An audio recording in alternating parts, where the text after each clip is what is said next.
Hey, how's it going? Today we're going to talk about some interesting game stuff. Every board game has some controversy, of course. Here are some that have been banned or discounted as horrible, insensitive games. Let's begin. Serial Killer board game in 1991. The game is packaged in a body bag and comes with several body counters. It was banned in Canada and is probably one of the most deranged games of all time. Players travel around the map of the US, killing people and attempting to only get caught in a state with no death penalty. Good twist. In 2013, a small game developer from St. Louis called Fishgun LLC published a card game named 12-21-12, the date the Mayans supposedly thought the world would end. It was launched according to their Facebook page by three friends who love games in October of 2012, just over 2 months before the Mayan apocalypse. And crude offensive jokes appeared to be the game's selling point. The game's premise was to ask how the player would like to spend their last day on Earth, going from good to bad and worse things that you could do.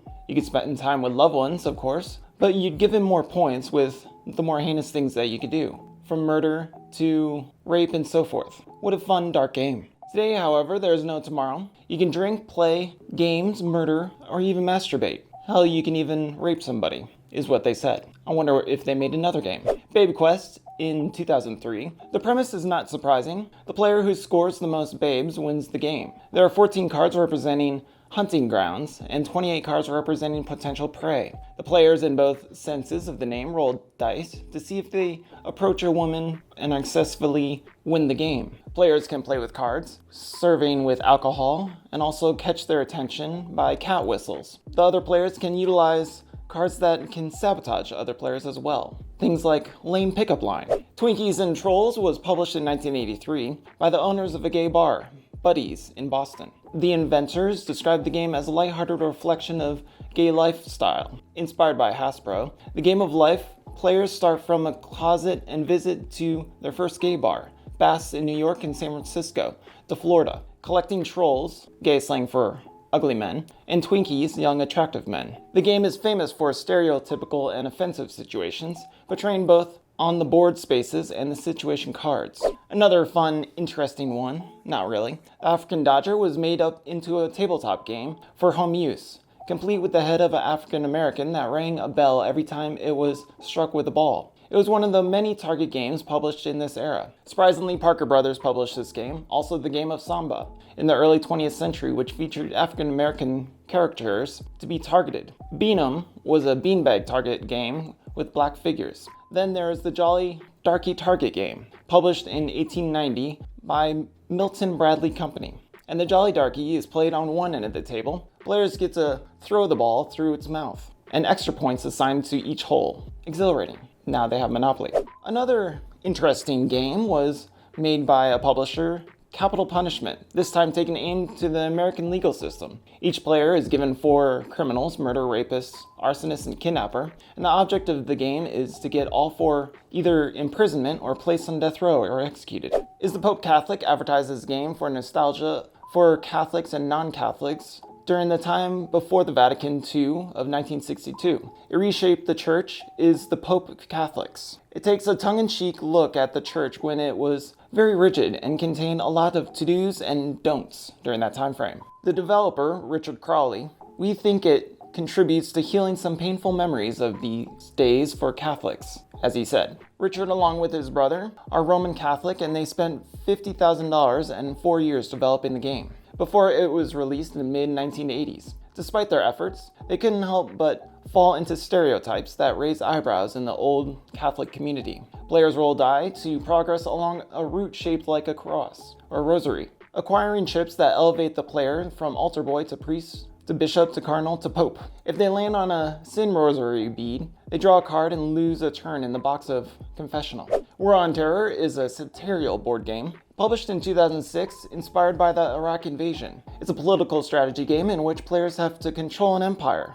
Players must liberate countries to develop towns or cities as well. Where the gameplay gets particularly controversial is the terrorism aspect. Players can fund terrorist groups to attack their opponents, which is obviously a sensitive topic during that time frame and nowadays, especially since the bombing in London in 2005 was still fresh in the wound. Public Assistant was made with the tagline, "Why bother working for a living?" You can see why some people found public offense to this type of talk. A satire on the American welfare state. It's a Monopoly-like game that pits working people against able-bodied welfare recipients to see who can get the most money after taxes. Assassin, or the Killer, is a role-playing game. Players have to kill their opponents, with the game taking place in real time. Players are given the name of some kind of prop gun, like a water gun. If players kill their target, they take on the defeated player's target as their own. And it goes on until there's only one player left, of course.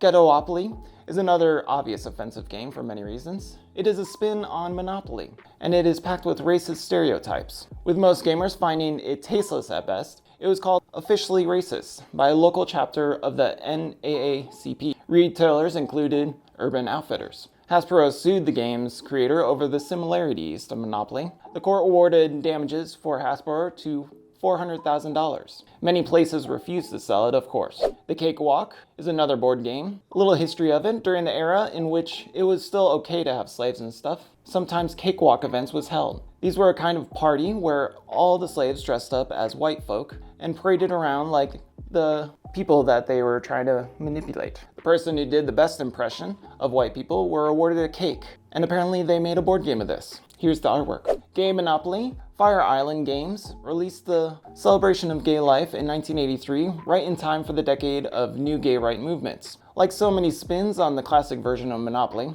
this game keeps the core real estate mechanic, but throws in a little twist. In this original game, players buy houses and hotels. In Gay Monopoly, they buy bathhouses and bars. The original playing tokens have been swapped out for what were assumed to be gay-themed substitutes, such as a teddy bear, a jeep, a blow dryer, and a leather cap, handcuffs, and one stiletto heel. On the flip side, it seems that the game does bring a few new dishes to the table. Take family pride cards, for instance. Each card describes a notable gay man, and the player who can correctly identify him gets to move to any space on the board. The pile also contains a few camp cards. Draw one of these and you have to perform a stereotypical gay camp action, such as striking a pose, yelling fabulous. Gay Monopoly was published by a division calling itself the Parker Sisters. They're unconnected to Parker Brothers, who published the actual Monopoly game, and reportedly shut the gay spin-off down with a copyright lawsuit. Go Monopoly, man.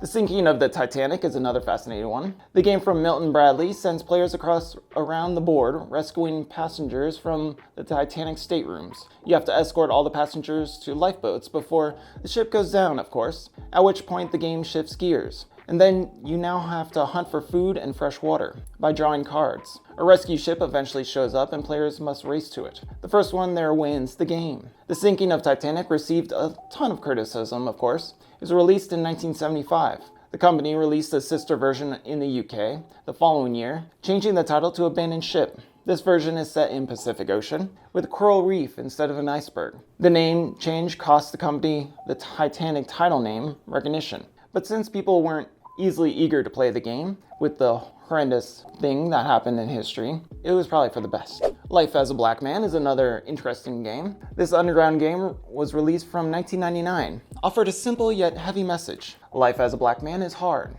Delivering this message pretty much involving trotting out of stereotypes between satire and racism. Each player starts the game as a black 18-year-old high school graduate. Players must make moral choices throughout the game and may find themselves in a university, the ghetto, or the military. The first player would reach the freedom space at the top of the board wins the game. Unlike many games on this list, Life of a Black Man isn't forgotten. An app of the game is actually coming out pretty soon on iPhone. It'll probably be taken down, but What Shall I Be? The exciting game of career girls, published in 1966. This less than exciting game was once considered an educational game for young women, outlining suitable career options young women would want to pursue. The game includes a detailed outline of the proper personality for each career path for a woman.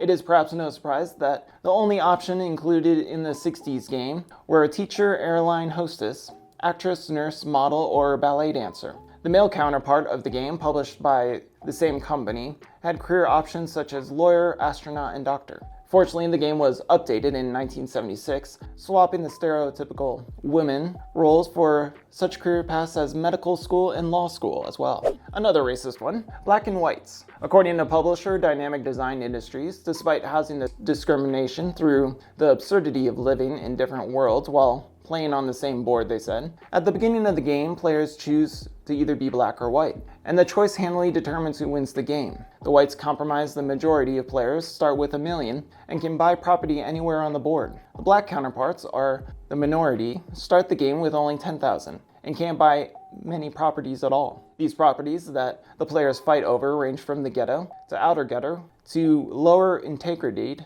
and upper integrated neighborhoods to lastly newer estates and older estates as well. True to life in the 70s when the game was published, blacks and whites each draw from their own set of opportunity cards. A typical white card option would be stock dividends from a company that makes tear gas. Collect $40,000. Typical black one, government begins urban renewal project. You lose both Harlem and the Watts. Collect full price less 10% from treasury. Sounds like a exciting fun game. Not really. Boys in Memo. This 2003 memory game plays practically just like any other memory game you would buy for an 8-year-old. Except for one thing. Instead of matching cars or smiling faces, they have to match each picture of a woman's breast. I'm sure it was popular among young men as well. In case you couldn't guess the right boobage, you'd lose the game. It was made from Germany as well. Darkies in the Melon patch was another interesting game. Now it's time to move away from those games that merely teach racism. Darkies in the Melon patch is racist, plain and simple. Players take up the roles of 4 dark-skinned gentlemen attempting to escape a patch of melons. Angry farmers and bearded grandmothers act as threats. The path also offers some tempting distractions, such as melon races and seed-spitting contests. Though the game allegedly dates back to 1910, some versions of the board game have made modern counterfeits as well. A lot of horrible games out there. Project Pornstar is another game, or Project P, casts players as a director of their own porn flicks. If you ever played a trading card game, you have a rough idea of how this works. The various cards in the game represent components for your film and the best combinations as well, and you win the most points. Since you're making a porno on a set of cards representing your actors, men, women, livestock, all sorts of interesting stuff, other cards have different aspects such as handcuffs, cucumbers, and whatever have you for objects in the Pornstar community. Another set of action cards further change the course of the film. If a performer doesn't quite meet expectations, you can play a card to throw a paper bag over it. There's also cards for aids, of course, to mix in a little twist. 5 Little N-Word Boys was another horrible game. Maybe it's because it's indeed African American, but I think a blatant use of racism is in this board game at all. This 1950 release from Britain is a target shooting game. A target shooting game indeed. It consists of 5 pieces resembling African children, along with a small pop rifle gun. And if you couldn't guess this already, the only goal of this game is to shoot the children. The first player to shoot down a predetermined amount of pieces wins the game, but loses their soul. Shootin Ross, or Jews Out, is a German game. Nazi Germany featured quite a few horrific, offensive anti-Semitic games. From shooting games reminiscent of the above British example, to games tracking the triumph of the rise of the swastika. But the most notorious of these games is probably Shootin Ross, published in 1938, approximately 1 month after Night of Broken Glass. It is a symbol game. You roll dice and move your token to Jewish homes, where you collect Jews. You must then escort your Jews to a collection point, so that they can be banished from the city. If you are the first to expel 6 Jews, the game original rules, you are the winner. Still, the Nazis were the most evil people of the world, of course, so it's unsurprising that they produced this game. Shootin Ross was manufactured by some private German company, and themselves were Nazis. Who would have thought? So thankfully, these board games aren't created anymore. What's an interesting board game that you find offensive? Or what's your favorite board game in the history of board games? I love Trouble and Risk. Anyway, thanks for watching. Have a great one. Bye.